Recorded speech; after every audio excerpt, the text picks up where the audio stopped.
Hi, this is Wishop, and this is a card reading for the full moon, the blue moon in Libra of March 31st, going forward to the new moon in Aries on April 16th.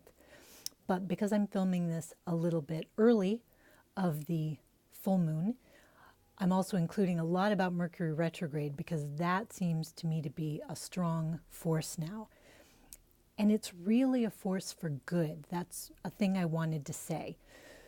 Mercury gone retrograde can glitch up things. And speaking of glitches, maybe you hear my dog snoring in the background. But Mercury retrograde can glitch up things. But what's happening now is if normal everyday procedures are a little glitched, it's slowing things down, giving us an opportunity while Mercury is retrograde in Aries to think about ourselves and to think about skill building. I think of Aries as the baby new year. So we just had the spring equinox, which for many people is the real beginning of the year as the sun enters the first sign of Aries. So we've got the baby new year, and Mercury is staying with the baby new year for an extra long visit by going retrograde. So Mercury is not even going to be out of its shadow until early May. So it's going to come out of retrograde mid-April, but then it'll still be in its shadow, meaning recovering ground it lost, so to speak, by going retrograde. And it's not going to hit new degrees until early May. So what that means is it's spending an extra long time in the first house, the house of self. And that means we have a chance to use Mercury as our own Mr. Miyagi, our own Jiminy Cricket, our own mentor or coach to skill build in an area in which we previously felt incompetent or unable, probably an area where we depended on someone to do it for us, or we had to use their approach. And now we're using new tools, new methods to figure out how to do it for ourselves or to put our own spin on it. And Mercury spending all this time with us in the first house is like our very own training montage.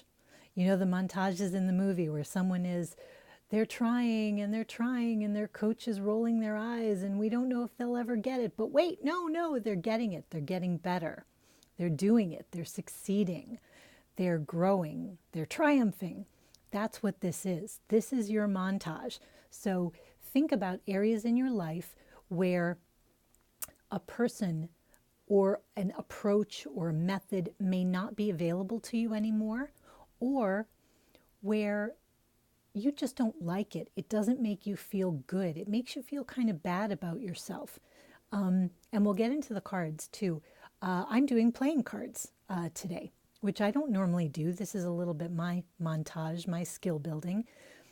I have always been interested in playing card reading, but I hadn't made up my mind between certain schools of thought on suits and numbers and meanings. And so I didn't have a coherent personal system. But I just finally did some path working through all the cards and I made up my mind about some things. And once I put together a coherent system, even though I'm not a particularly fluid reader yet, I feel very proud of myself. And that's part of this Mercury retrograde. Whatever skill you're building, whatever new approach you're trying, even if you don't master it right away, you're going to feel so proud. It's going to be such a contribution to your self-worth, to your sense of identity. Really good. So what I did was I had to do this reading first by flipping the cards and then going through my meanings slowly, like I'm reading a foreign language, because it's still kind of a foreign language to me. But once I sounded out all the words and made sense of it, then I could put it back down so I can read it for you. So I'm still proud of it, even though I don't have the fluency that I have with Lenormand or Tarot. But let's get to the cards. So the central card is Six of Diamonds.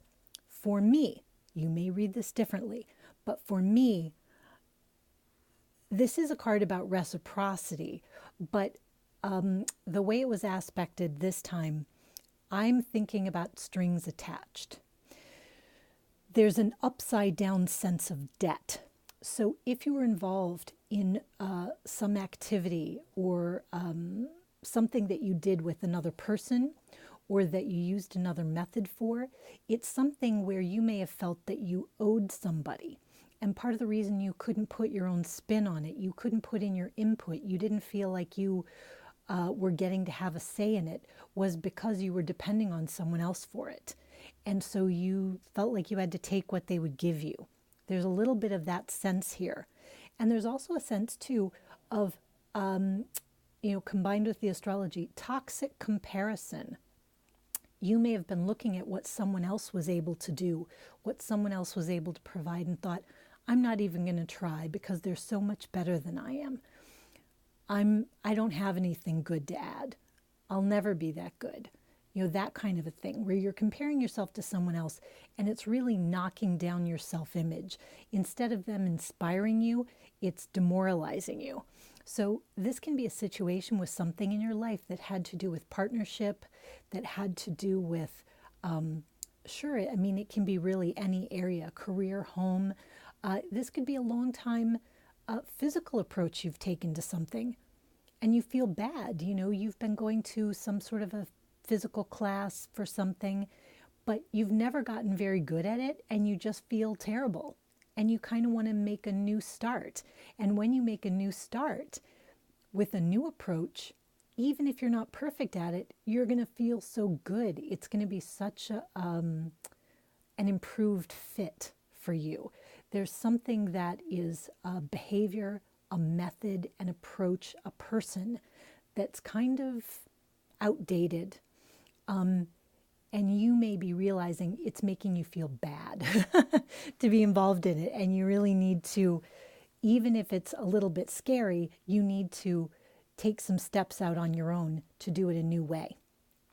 Also, related to the last reading, I do think you are going to get that coaching. Mercury will help you find resources, find people. So no one's going to do it for you, but that's good because you don't really want them to. But you do want solid advice, solid help, and you may be getting that from another source. So when I go to this card, and I won't spend too much time explaining how I aspect all this stuff, but if you look at this 8 card, see 5 of the clubs are upside down and 3 of them are upright. So for me, it's kind of like a reverse, if you want to think of it that way. And for me, this is actually 8 of clubs in reverse, so to speak, is a Mercury retrograde card because it's glitchy. It has to do with mishaps and conflicts, but also strange effects, surprises. So things may not work out the way you expected, and that'll be good. There'll be opportunity in these mishaps. But there's impetus, right? There's enthusiasm. So even if there's not perfection, and even if you don't have tons of people behind you right away, that's not the point. Right now you're going through your training montage. You are, little by little working your way into a level of mastery or competence with a new skill in a new area, something that you didn't put as much of yourself into before, and it feels great, even if it's a little glitchy, and even if some of the everyday things don't go 100% right. Jiminy Cricket is totally behind you on this one. Okay, so the 3rd card is 8 of Diamonds. For me, this is probably the best card in the deck. It's very balanced, it's completion, and it's a little bit of a work hard, play hard card. Like you've got all your ducks in a row, you've got all your material things managed, and that gives you time to enjoy the good things of life. There's a real sense of balance and organization and good execution. This is really that sort of sense of, in a way, having it all, you could say, but you're covering all of your bases, and you feel like when you enjoy yourself, you don't have anything to feel guilty about because you've really accomplished everything you needed to do. So that, of course, signals to me the eventual success of this approach, that your desire to take things into your own hands, especially in areas, not areas that you delegated because somebody else is great at it and you don't care. These are things you care about, and you've been limiting yourself and even feeling bad about yourself. These are the things that you're taking up, and these are the skills that you're building, and you are going to succeed with them. So I chose a Gypsy Witch card, and I sort of told the deck while I was shuffling it that all I cared about was the Oracle. I wasn't going to worry so much about the playing card, but I cared about the Oracle and the number. Okay, yeah, I guess that's all to say on that. All right. Oh, look at this. Okay. Lightning denotes surprise, disagreeable in accordance to distance. Sorry if I'm moving this around. So we have another 6 card.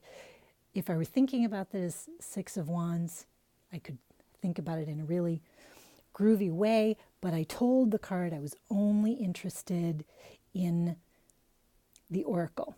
So as it relates to what we're going through now, and as it relates to the full moon in Libra, as it relates to this independence, then I have sort of felt that whatever it is that is not available to us probably hasn't been available, or our feelings about it have changed since maybe October last year, since late last year.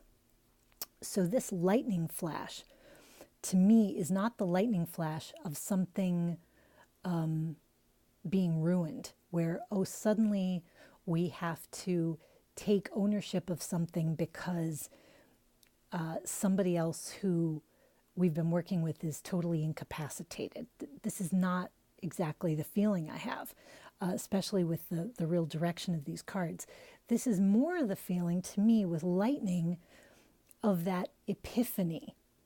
I think of the idea, if you've ever ridden a bike or really done anything like that, and you suddenly find you're doing it, you're like, I'm doing it. This is it. I'm doing it.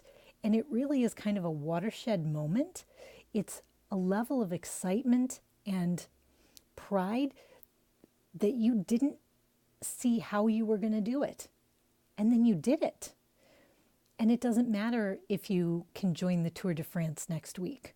You've completed some personal accomplishment, and the revelation of your own talent and skill and the reasons you should be so proud of yourself, that is a revelation. I think there is something lingering that you, even if you've really been working on your self-esteem and all that kind of good stuff, there's something lingering that you think, yeah, but I can't do that. But I bet you can. Try to examine new methods, look for guidance. Even if the method is an old method, that's fine, but it's new to you. It's some approach that you haven't tried before that is going to facilitate. It's going to help you do this. It's going to be a result of skill building, better tools, all these mercurial things, communication. So maybe you find a video how to do this, or you find a good book about how to do this.